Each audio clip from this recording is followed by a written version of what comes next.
Before she was the global superstar with stadiums chanting her name, Taylor Allison Swift was just a small-town girl with a dream and a notebook filled with poems. She was born on December 13, 1989, in Reading, Pennsylvania, to parents Scott and Andrea Swift. Her father was a stockbroker.com analytical. Her mother, Andrea, had once worked in marketing, warm, emotional, creative. Their daughter was somewhere in between. Taylor grew up on a Christmas tree farm. Yes, an actual farm where the smell of pine and the rhythm of rural life would later shape the imagery of her lyrics. She was a shy but determined kid, while other kids spent their time playing.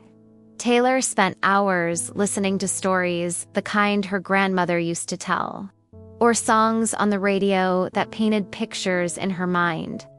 At age 9, she started performing in local talent shows. By 10, she was already writing short stories and poems. By 12, she picked up a 12-string guitar and began to turn those stories into songs. Her first song was about heartbreak, a concept she hadn't even fully lived yet, but somehow understood.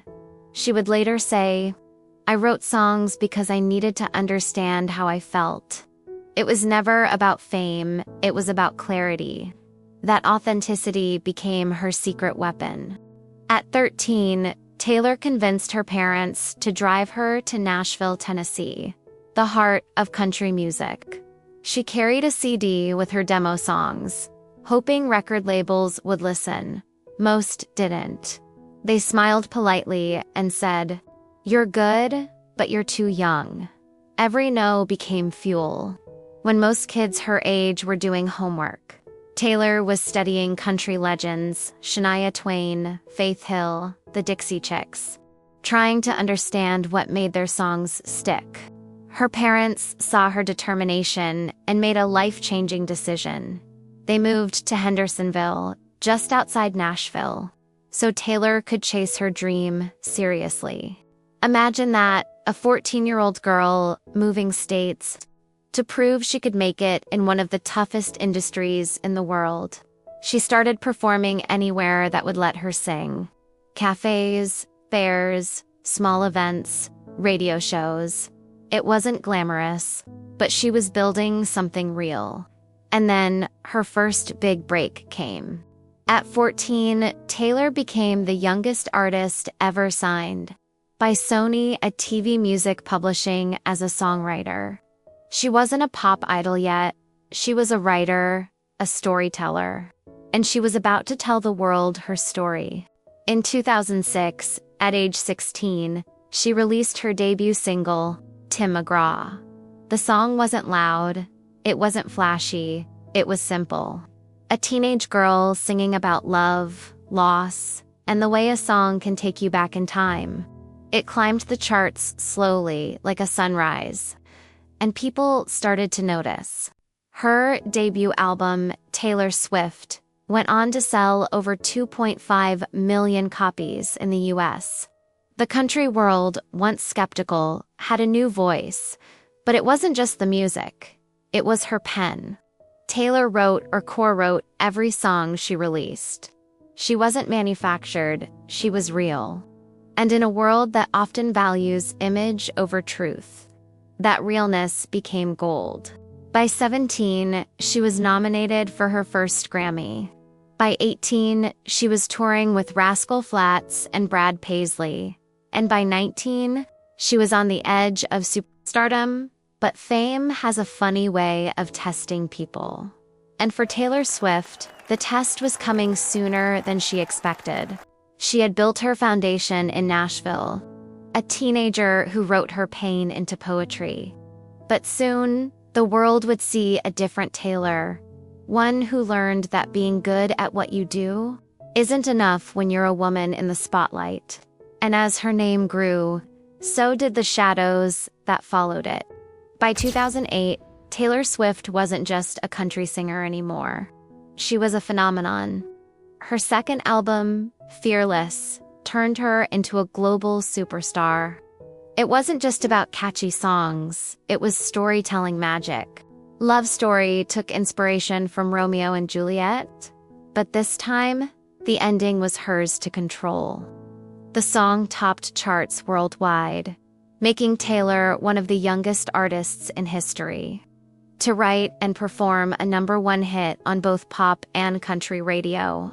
Her other singles, You Belong With Me, White Horse, 15, spoke directly to a generation of young women who saw themselves in her lyrics. She wasn't singing to them, she was singing for them. And that connection, that raw emotional honesty, became her signature. But fame, especially for a woman who writes her truth, comes with a price. In 2009, at the MTV Video Music Awards, Taylor won Best Female Video for You Belong With Me. It was supposed to be a perfect moment, her first big win outside country music. A symbol that Nashville's girl had conquered pop.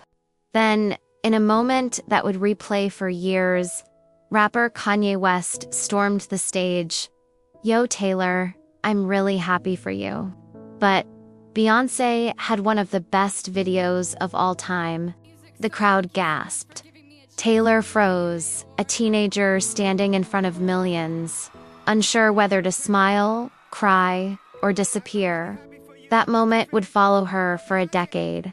People laughed, mocked, turned her into memes. Some called her too sensitive, others too fake. But behind the calm smile, Taylor was learning one of the hardest lessons in fame. The world loves to build you up just to see you fall. Instead of quitting, she turned pain into purpose again. In 2010, she released Speak Now, an album she wrote entirely by herself. Every lyric, every chord, every story. It was a statement. You can take my moment, but not my voice. The album debuted at #1 on Billboard 200, selling over 1 million copies in its first week. That's not luck, that's legacy. It also marked the beginning of her evolution.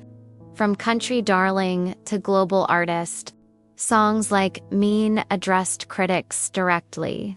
Enchanted showed her romantic idealism, and Back to December revealed vulnerability rarely seen in pop.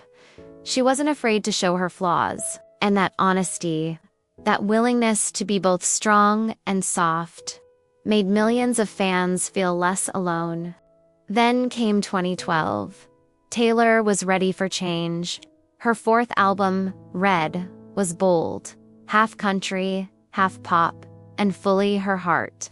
All Too Well, one of her most loved songs. Wasn't even a single, but it became an anthem, because everyone has a memory that hurts, and a love they can't forget. That's what Taylor did. She made heartbreak sound beautiful, but in her personal life, the pressure kept building. Every relationship became a headline. Every smile became a story. The media obsessed over her dating life, mocking her for writing songs about love, even though that's what every artist does. Still, she never stopped writing. She never stopped owning her narrative. If you don't write your own story, she said once, someone else will write it for you.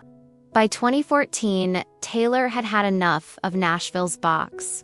She was ready to leave behind the country princess image and become something bigger.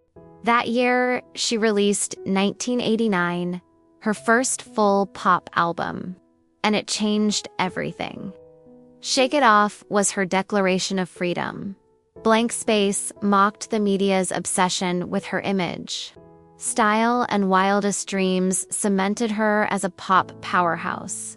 The album sold over 10 million copies, won Album of the Year at the Grammys, and made her the most powerful woman in pop music. But even at her peak, the world wasn't done testing her. Because when you reach the top, the only direction left is down. The media called her manipulative. Other celebrities took public shots at her. Rumors spread.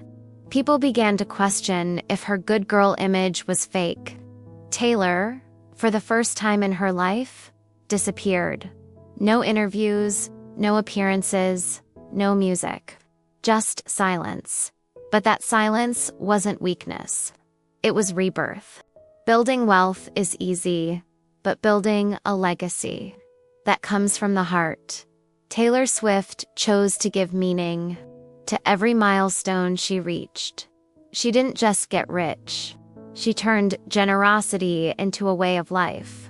Over the years, she has donated millions of dollars to schools, disaster relief funds, LGBTQ+ youth organizations, and music education programs.